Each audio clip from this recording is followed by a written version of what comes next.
que fazer quando os serviços de primeira necessidade são praticamente suspensos, gerando um caos em toda uma cidade? Se você pensou em falta de energia elétrica, acertou na mosca.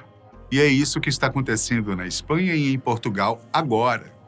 O que pode ter causado esse embaraço todo, que pode ainda tomar conta de outros países europeus?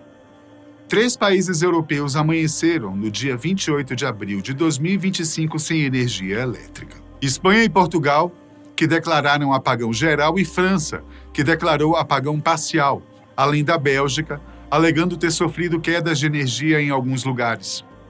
Apesar de aparentemente não ter ligação com o que ocorre atualmente no leste europeu, onde Ucrânia e Rússia ainda se debatem, isso deixou a população um tanto nervosa, uma vez que cada vez mais as ameaças de Putin têm sido levadas muito a sério. Especialmente na Espanha e em Portugal, aeroportos e estações de trem foram severamente afetados, causando não só atrasos, como também limitação em suas operações. Voos e trajetos de trem tiveram de ser suspensos até a normalização da rede elétrica. Segundo o jornal The Guardian, pessoas ficaram presas em elevadores, presas em trens, parados no trânsito e abandonadas em aeroportos.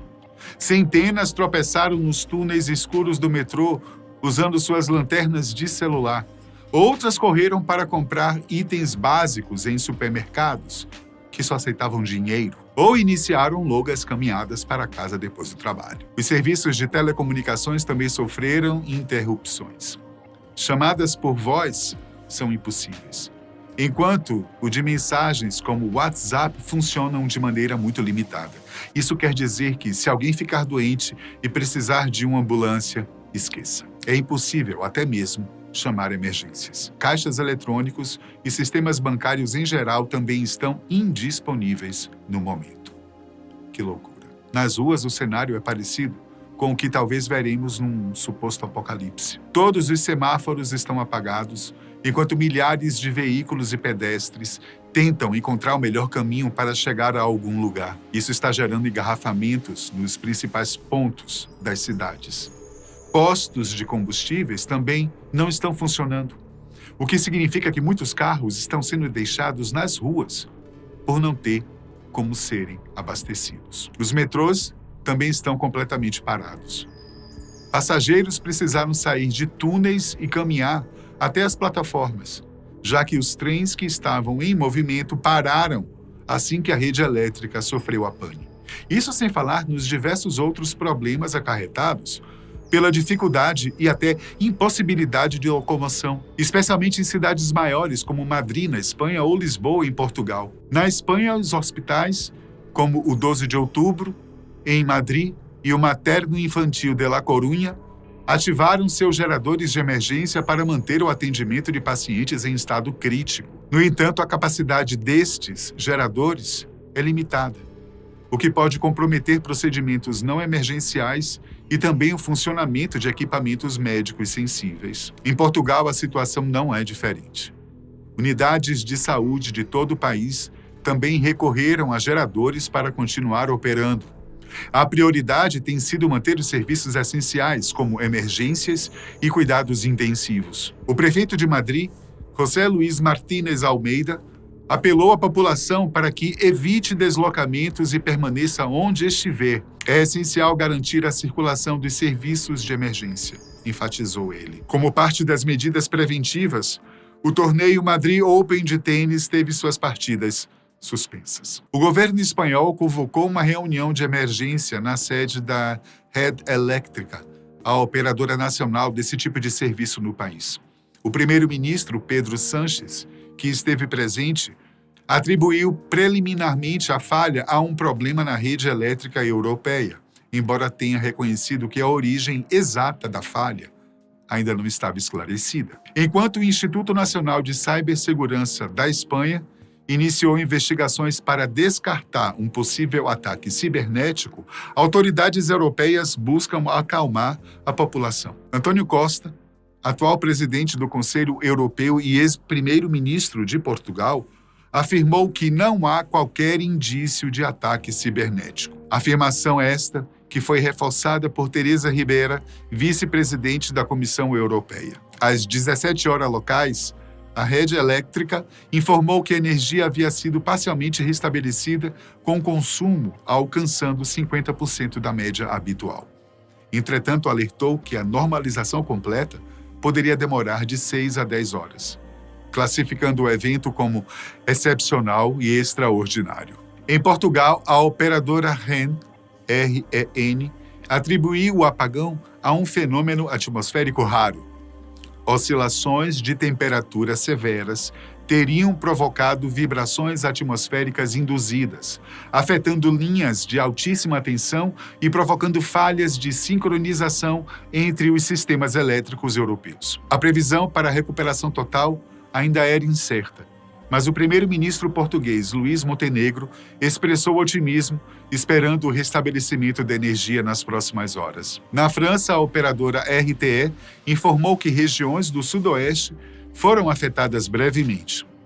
A empresa manifestou disponibilidade para fornecer energia à Espanha, assim que as condições técnicas permitirem. Embora cortes de energia em larga escala sejam raros na Europa, o episódio de hoje evoca memórias de apagões históricos, como o ocorrido em 2003 entre Itália e Suíça e o de 2006, que afetou boa parte da Europa Ocidental. Os efeitos do apagão foram sentidos em todos os setores. Serviços ferroviários ficaram paralisados. Voos sofreram atrasos e cancelamentos, e o tráfego urbano foi severamente prejudicado pela falta de semáforos.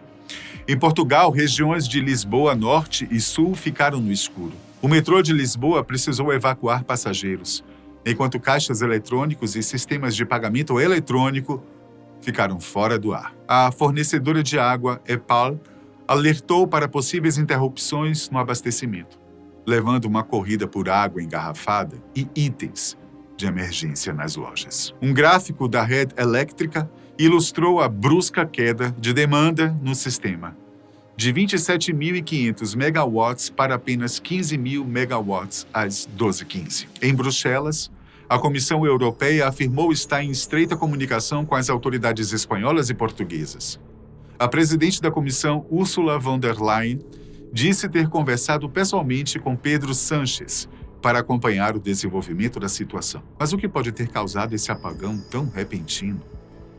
Bom, no momento, as discussões sobre os possíveis motivos do apagão que afetou parte da Europa, principalmente a Península Ibérica e o sul da França, incluem mais de uma hipótese, uma vez que não se tem certeza exatamente do que pode ter ocorrido.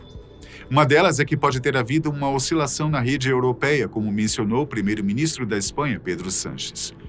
A REN, Redes Elétricas Nacionais de Portugal, disse ter ocorrido um fenômeno atmosférico raro, que pode ter sido causado pelas temperaturas extremas no interior do país. De acordo com essa empresa, essas variações teriam provocado oscilações anormais em linhas de alta tensão, levando às falhas de sincronização no sistema interconectado europeu. Antes disso, porém, a mesma REN havia mencionado um incêndio no sudoeste da França, perto da fronteira com a Espanha, que teria danificado uma linha de alta tensão entre Perpignan e Narbonne. No entanto, a RTE, a rede de transporte de eletricidade, a empresa responsável pela linha francesa, negou a ocorrência de incêndios na área. Já a iRedes, distribuidora de Portugal, declarou que a interrupção foi devido a um problema na rede elétrica europeia, aparentemente originado na Espanha. Embora as autoridades portuguesas, através do Centro Nacional de Cibersegurança, tenham declarado que não há indícios de um ataque cibernético, essa possibilidade não foi totalmente descartada e está sendo investigada, especialmente pelas autoridades espanholas. Outras possibilidades podem surgir à medida que as investigações avançam. A complexidade da rede elétrica interconectada europeia significa que a falha pode ter se originado em diversos pontos e ter sido propagada rapidamente. Há muitos anos, a Europa vem interconectando seu sistema de rede elétrica, principalmente com o objetivo de tornar o serviço mais barato. Sem dúvida, em tempos de paz, essa inovação traz inúmeros benefícios, como maior segurança no fornecimento, otimização de custos e integração de fontes de energia renovável. Mas em um cenário de guerra, como tem sido pintado nos últimos 3 anos na Europa, nesse caso, sem dúvida, essa interconexão poderia se tornar uma vulnerabilidade significativa e com diversas consequências potenciais. Em primeiro lugar, um ataque direto às infraestruturas e instalações críticas de energia poderia gerar um efeito cascata e interromperia a energia simultaneamente nos países conectados. E mais, a rede elétrica interconectada é altamente dependente de sistemas de controle digital e comunicação. Uma guerra poderia incluir cyberataques sofisticados com o objetivo de desestabilizar ou paralisar esses sistemas. Um ataque bem-sucedido em um ponto de rede poderia se propagar rapidamente, causando apagões generalizados em vários países simultaneamente. A falta de energia nesse cenário teria consequências graves para hospitais, sistemas de comunicação, transporte, abastecimento de água, saneamento e outros serviços essenciais, colocando em risco a vida e o bem-estar da população. A interrupção também paralisaria a atividade econômica, afetando indústrias, comércio e serviços, com potencial para gerar uma grave crise econômica em escala regional. Como consequência imediata, a falta de energia prolongada pode levar a desordem social, saques e outros problemas de segurança pública. A extensão dos danos, a complexidade da rede interconectada poderiam dificultar e prolongar os esforços de restauração do fornecimento de energia, no caso de um conflito sério. A necessidade de coordenação internacional em um cenário de guerra seria um desafio adicional. Portanto, a interconexão, que é uma vantagem em tempos de paz, se torna uma vulnerabilidade, pois a recuperação de um país pode depender da capacidade de outros países vizinhos de restaurar suas próprias redes. E é importante ressaltar que as investigações estão em andamento e ainda não há uma causa definitiva confirmada para esse apagão. As autoridades de Espanha, Portugal e França estão trabalhando em conjunto com as operadoras de rede para identificar a origem do problema e restaurar o fornecimento de energia o mais rápido possível. Se algo fora do normal for descoberto, tenha certeza que a gente vai trazer aqui para vocês. Até a próxima.